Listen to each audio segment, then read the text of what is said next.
আসসালামু আলাইকুম। আশা করি সবাই ভালো আছেন। প্রতিদিনের মতো আজকেও নতুন রেসিপি নিয়ে হাজির হয়ে গেলাম। আজকে মজাদার একটি রেসিপি শেয়ার করছি আপনাদের মাঝে। আজকে আমি চিকেন রান্না করে দেখাবো অনেক লোভনীয়ভাবে। আর এভাবে করে চিকেন রান্না করলে সবাই চেটেপুটে খাবে, পরিবারের সবাই। আমি কিভাবে এই চিকেনটা রান্না করেছি পুরো ভিডিওটির সাথে থাকবেন।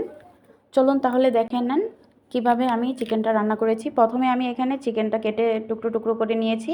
এখন দিয়ে দিচ্ছি হলুদ গুঁড়ো, স্বাদমতো লবণ দিয়ে মেখে নিয়েছি। আর এখানে চুলায় একটা ফ্রাই প্যান বসিয়ে পরিমাণ মতো তেল গরম করে নিয়েছি। তারপর চিকেনগুলো ভেজে নিচ্ছি। এভাবে করে চিকেনটা ভেজে নিলে খেতে অনেক টেস্ট হয়। আমি যেহেতু চিকেনটা ঝাল ঝাল করে রান্না করব, তাই একটু ভালো করে ভেজে নিচ্ছি। দেখতেই পেরেছেন আমি কিভাবে করে ভেজে নিয়েছি। এখন আমি নামিয়ে নিচ্ছি। চিকেনগুলো ভাজা শেষ পর্যায়ে এখন আমি নামিয়ে নিয়েছি। আর এখন দিয়ে দিচ্ছি একই তেলে পেঁয়াজ কুচি। পেঁয়াজটা হালকা বাদামি করে ভেজে নেব।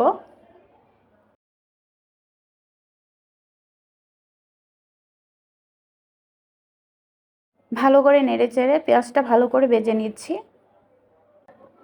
এখন দিয়ে দিচ্ছি দারুচিনি 4-5টা, আর দিয়ে দিচ্ছি তেজপাতা 2টা, তেজপাতা ছিঁড়ে দিয়েছি। আর দিয়ে দিচ্ছি এলাচ 4-5টা, আর দিয়ে দিচ্ছি 3-4টা লবঙ্গ দিয়ে একটু নেড়েচেড়ে ভেজে নিচ্ছি।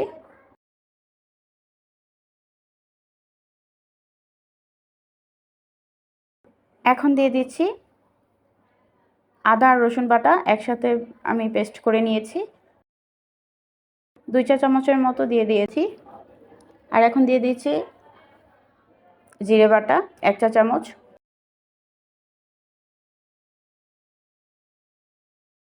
দিয়ে ভালো করে মশলাটা ভেজে নিচ্ছি, যেন মশলা থেকে কাঁচা কাঁচা গন্ধটা না আসে। আমি ভালো করে ভেজে নিচ্ছি। এখন অল্প পানি দিয়ে দিচ্ছি যেন মশলাটা পুড়ে না যায়। এখন দিয়ে দিব হলুদ গুঁড়ো। আমি যেহেতু চিকেনটা ভাজার সময় হলুদ গুঁড়ো দিয়েছি, এখানে পরিমাণে কম দেব। এখানে 1 চামচ পরিমাণে হলুদ গুঁড়ো। যেহেতু আমি চিকেনটা ঝাল ঝাল করব, তাই এখানে 3 চামচ পরিমাণে মরিচ গুঁড়ো দিয়ে দিয়েছি। আর ঝালটা যার যার ইচ্ছে মতো দিবেন। আর দিয়ে দিচ্ছি 1 চামচ ধনিয়া গুঁড়ো।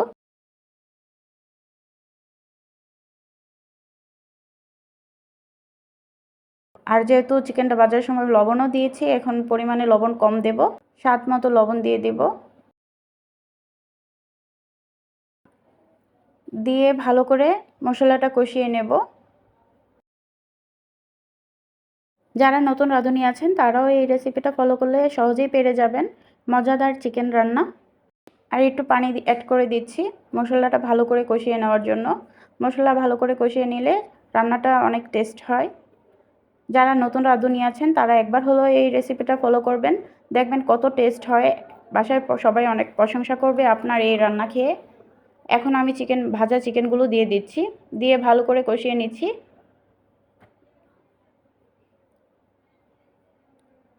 এভাবে রান্না করলে, একবার রান্না করলে বারবার খেতে ইচ্ছে করবে, এতটাই টেস্ট। এভাবে করে চিকেন রান্না করলে দেখতেই পারতেছেন কতটা লোভনীয় হয়েছে। ভালো করে নেড়ে চেড়ে এখন পরিমাণের মতো পানি দিয়ে দিচ্ছি। এখন পরিমাণ মতো পানি দিয়ে ভালো করে নেড়ে চেড়ে দিচ্ছি। এখন আমি 5 থেকে 7 মিনিট ভালো করে জাল করে পানিটা শুকিয়ে নিয়েছি। দেখতেই পাচ্ছেন আমি বেশি ঝোলঝোল করব না, তাই পানিটা শুকিয়ে নিচ্ছি। এখন দিয়ে দিচ্ছি ভাজা জিরে গুঁড়ো। ভাজা জিরে গুঁড়ো দিয়ে দিলাম রান্না শেষ পর্যায়ে। এখন আমি আপনাদেরকে পরিবেশন করে দেখিয়ে দেব। এত টেস্ট হয়েছে, না খেলে বুঝতে পারবেন না। একবার হলো বাসায় ট্রাই করে দেখবেন আমার এই রেসিপিটা।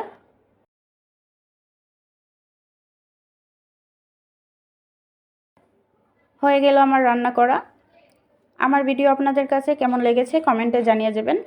আমার ভিডিও আপনাদের কাছে ভালো লেগে থাকলে লাইক কমেন্ট শেয়ার করে পাশে থাকবেন। চ্যানেলে নতুন হয়ে থাকলে চ্যানেলটি সাবস্ক্রাইব করে পাশে থাকা বেল বাটনটা অন করে দিবেন, যেন নতুন নতুন ভিডিও ছাড়ার সাথে সাথে আপনাদের কাছে নোটিফিকেশন চলে যায়। আর যারা অলরেডি চ্যানেলটা সাবস্ক্রাইব করে দিয়েছেন তাদেরকে অসংখ্য ধন্যবাদ। পুরো ভিডিওটির সাথে থাকার জন্য সবাইকে ধন্যবাদ। সবাই ভালো থাকবেন, সুস্থ থাকবেন।